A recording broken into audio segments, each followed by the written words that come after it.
So today I'm going to read you a very short story by Amy Hempel. It's called What Were the White Things? And it's in I'm going to be reading it from Flash Fiction Forward. It's here. But it's also in The Dog of the Marriage. In fact, it was originally published in The Dog of the Marriage from 2005. The Dog of the Marriage by Amy Hempel.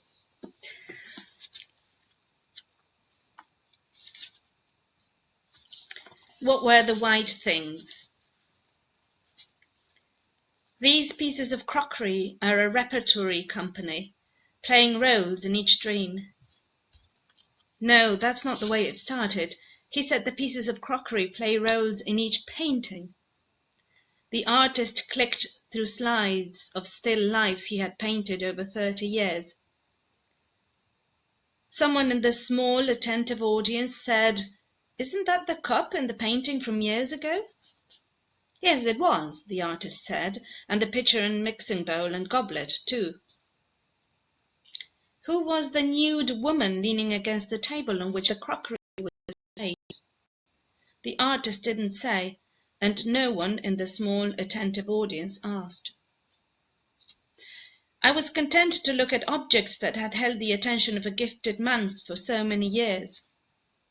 I arrived at the lecture on my way to some place else, an appointment with a doctor my doctor had arranged. 2 days before, she was telling me his name and address, and I have to say I stopped listening, even though, or because, it was important.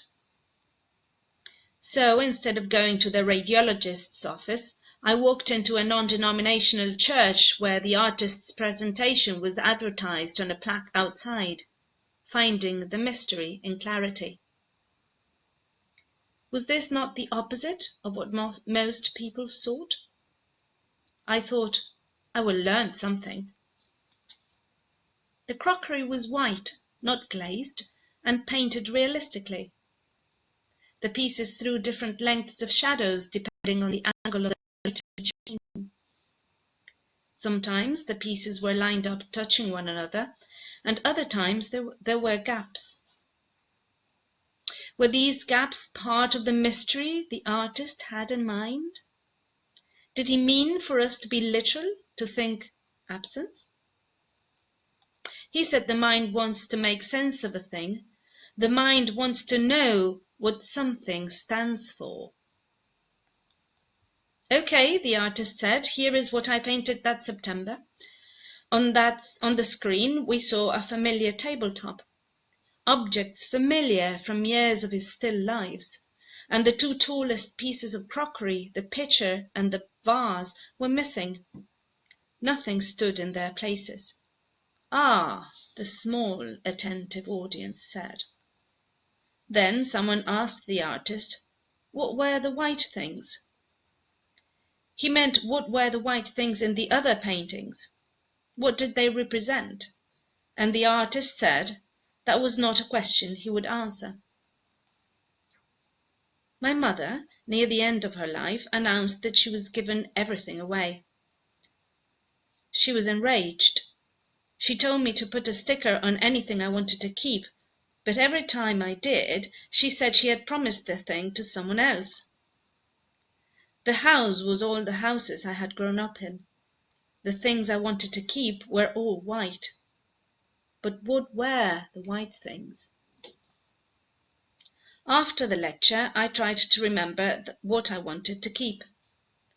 But all I could say was that the things I wanted to keep were white. After the lecture, I called my doctor's receptionist, and I had the address of the specialist. I wasn't so late that he wouldn't see me. When the films were developed, an assistant brought them into the examination room.